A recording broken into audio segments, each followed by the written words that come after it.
Breaking news out of Alaska, where that report involving Sarah Palin has now been released. A legislative committee investigating the governor has said she unlawfully abused her authority in firing the state's public safety commissioner. This was an investigation that began in July when Walter Monaghan, who was in charge of public safety, was essentially terminated by Governor Palin, and then he reported that the reason he felt he had been fired was because he had not dismissed Palin's brother-in-law, who had been involved in a very nasty custody dispute with Palin's sister over the last 2 years. That prompted an investigation, which Sarah Palin said that she welcomed and that she would cooperate with.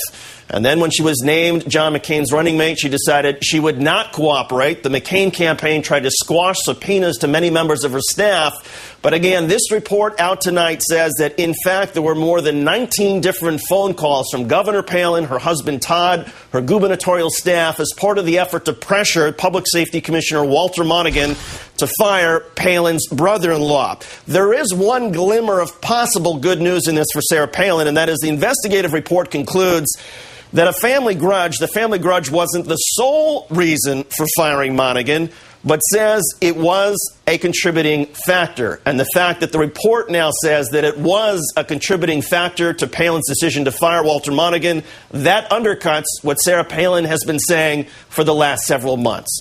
Joining us now from Anchorage, Alaska, Michael Carey is a columnist for the Anchorage Daily News. And Michael, welcome. Bring us up to date on what you've been able to determine after thumbing through this report that's just been released. Well, the report has just been released. Thank you for having me. And I spent all day waiting for it to come out, like all the rest of the reporters, and haven't seen it. So essentially, the broad outline is news to me. The important thing I think readers or viewers should understand right away is the committees that release this are bipartisan committees. This is not like Washington, where one party or the other is in control. The legislators who released this are bipartisan. The Senate President is a Republican. The chairman of the Judiciary Committee is a Democrat. So in other words, you have a bipartisan commission that is signing off on a report that says essentially Sarah Palin broke state law.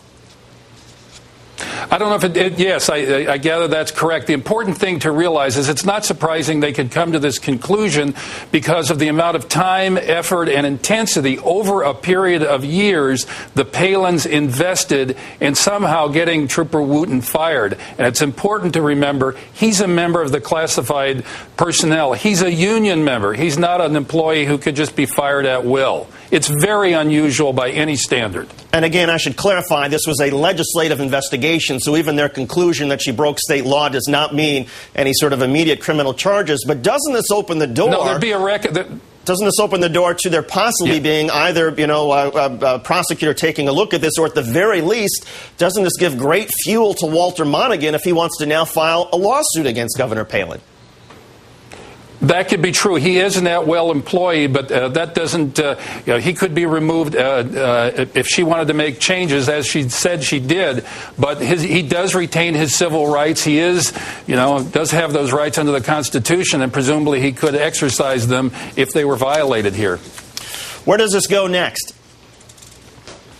I think the clear thing is it's going to be intensely political, and it's going to be in the presidential race and all over the United States, the kind of headline that you suggested. If I could make one thing clear to the viewers, I think that's really important, and that is this is another example of the trouble the Palins have had of separating their personal life from their political life. The per diem, the living at home and accepting money from the state, the use of their private email accounts for state business. These are all examples of how the Palins, Sarah and Todd, have had a very difficult time separating the personal from the professional. And Michael, just to be clear, the Palins had a choice. This summer, Sarah Palin could have come out and said, yeah, you know what? I didn't like that trooper. I didn't like what he did to my sister. So, of course, that was a factor in why I tried to get rid of him. But she didn't say that. She said, no, I got rid of him because I wanted to move the department in another direction, or because he did some things that weren't under my authority, even though we found out later they were. She had the choice off the bat to say, yeah, I didn't like this guy and he deserved to be fired. Instead, by saying, no, it was all these other reasons, that's where she set herself up for problems, right?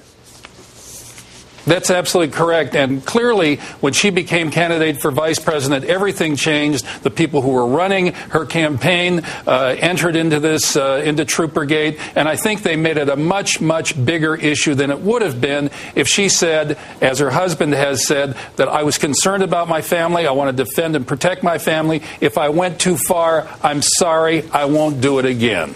Michael Carey, columnist for the Anchorage Daily News. Michael, thanks for talking with us. And again, finding number one from this report that came out tonight, the legislature reaffirms that each public officer holds office as a public trust, and any effort to benefit a personal or financial interest through official action is a violation of that trust. And again, a bipartisan board in Alaska I hope it worked for you. Yeah, a bipartisan group of legislators in Alaska said that Sarah Palin has violated that public trust. Coming up, the political implications of the Palin report. Will be joined once again by Lawrence O'Donnell. We'll be right back.